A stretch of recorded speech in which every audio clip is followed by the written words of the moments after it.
Have you ever had a conversation that felt strangely exhausting? Not an argument, not a debate, just a normal conversation. You meet someone new, maybe at work, maybe at a party, maybe while waiting in line somewhere. A few minutes later, something happens. Your mind starts racing. What should I say next? Am I talking too much? Do I sound stupid? Should I tell a story? Should I make a joke? And before long, you're no longer having a conversation. You're managing yourself, monitoring yourself, judging yourself, trying to control how you're being perceived. The strange thing is that the harder you try, the worse the conversation often becomes. Why? Psychologists have spent decades studying a phenomenon called self-focused attention, and what they discovered is surprisingly simple. The more aware people become of themselves, the less aware they become of everything else. Think about that for a moment. The more you focus on yourself, the less you notice the person standing right in front of you. Which leads to a fascinating question. What if the biggest obstacle to connection isn't a lack of confidence? What if it's too much self-awareness? Because most people enter conversations with the wrong goal. They want to be interesting, they want to sound smart, they want to be liked, they want to make a good impression. And that sounds reasonable, until you realize what happens next. Your attention turns inward. Every sentence becomes a performance. Every pause becomes a problem. Every silence feels dangerous. You're no longer curious. You're no longer present. You're no longer connecting. You're performing. And performance is exhausting. Imagine a musician trying to play while constantly thinking about every finger movement. Imagine an athlete trying to run while analyzing every step. Imagine a dancer staring at their own feet during the entire performance. The more they focus on themselves, the worse they perform. Human conversations work the same way. The moment you become obsessed with yourself, you stop experiencing the conversation. You start observing it from the outside, like a nervous actor standing on stage. But here's where things become interesting. If confidence isn't the secret, then what is? To answer that question, imagine two people entering a room. The first person is thinking, do people like me? How do I look? What should I say? How can I impress them? The second person is thinking, who are these people? What are their stories? What can I learn from them? At first, both people may appear similar, but after 10 minutes, something remarkable happens. The second person almost always forms deeper connections. Not because they're more charismatic, not because they're more attractive, not because they're more intelligent, but because their attention is pointed in a completely different direction. Most people think great communicators are skilled talkers. In reality, great communicators are skilled observers. They notice things, small details, tiny clues, subtle emotions. They hear what other people miss, because while everyone else is busy thinking about themselves, they're paying attention, and attention is where connection begins. Think about the last time someone made you feel genuinely understood. Not impressed, not entertained, understood. What did they do? Most likely, they listened. Not the fake kind of listening. Not the kind where someone nods while secretly waiting for their turn to speak. Real listening. The kind that makes you feel like, for a few moments, you are the most important person in the room. That's a powerful feeling, and it's becoming increasingly rare. We live in a world designed to steal attention. Notifications, messages, short videos, algorithms, everything competes for our focus. As a result, attention has become one of the most valuable gifts a person can offer, and yet most people underestimate its power, because they assume conversations are built through talking. But conversations are actually built through understanding. Talking transfers information. Understanding creates connection. And connection is what people are truly searching for. This is why curiosity is so powerful. Curiosity redirects attention away from yourself. Instead of wondering whether people like you, you begin wondering who they are. And that changes everything.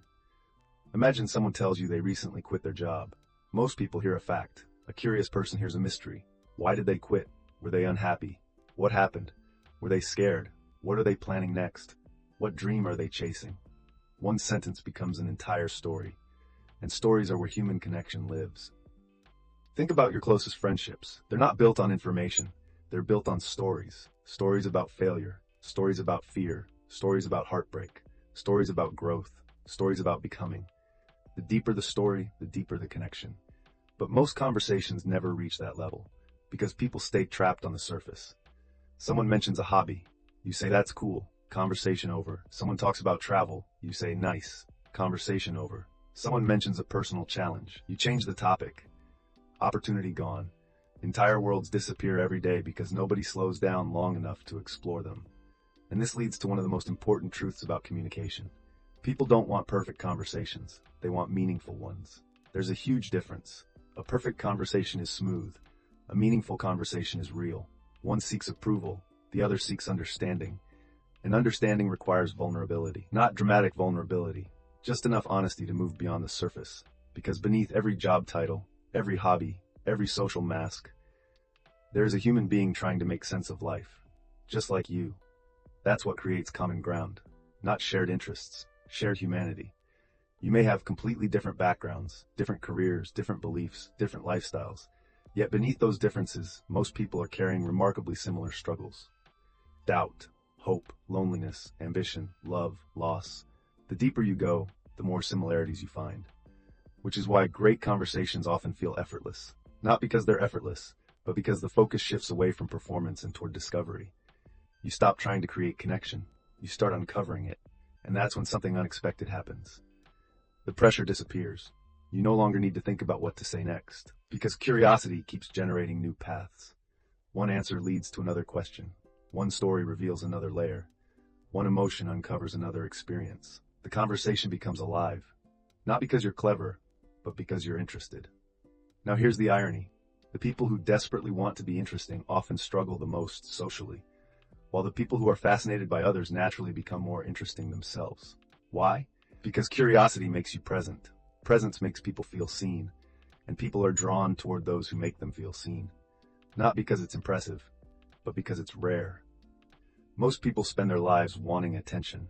Few people learn how to give it, and the ones who do often become unforgettable. Of course, not every conversation will be amazing.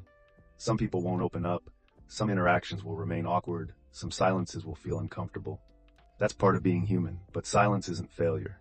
In fact, one of the clearest signs of genuine confidence is comfort with silence. People who are comfortable with themselves don't rush to fill every gap. They don't panic when the conversation pauses. They understand that connection isn't measured by the number of words exchanged. It's measured by the quality of attention shared. And perhaps that's the biggest lesson of all. The goal was never to become the most interesting person in the room. The goal was never to have the perfect story, the perfect joke, the perfect personality. The goal was to stop making the conversation about yourself. Because the moment your attention shifts away from your own performance, something remarkable happens. You begin to see people, not roles, not labels, not first impressions, people. And people are infinitely more interesting than the image you're trying to project. So the next time you find yourself wondering what to say, ask a different question. Not, what should I say next? But, what am I not seeing? Because every person carries an invisible world inside them. A world of memories, dreams, failures, fears, and hopes. Most people walk past those worlds every day without ever noticing them. But if you become curious enough, patient enough, present enough, those worlds slowly begin to open. And when they do, conversation stops feeling like work. It stops feeling like a performance. It stops feeling like something you need to win. It becomes what it was always meant to be, a bridge between two human beings. And that changes everything.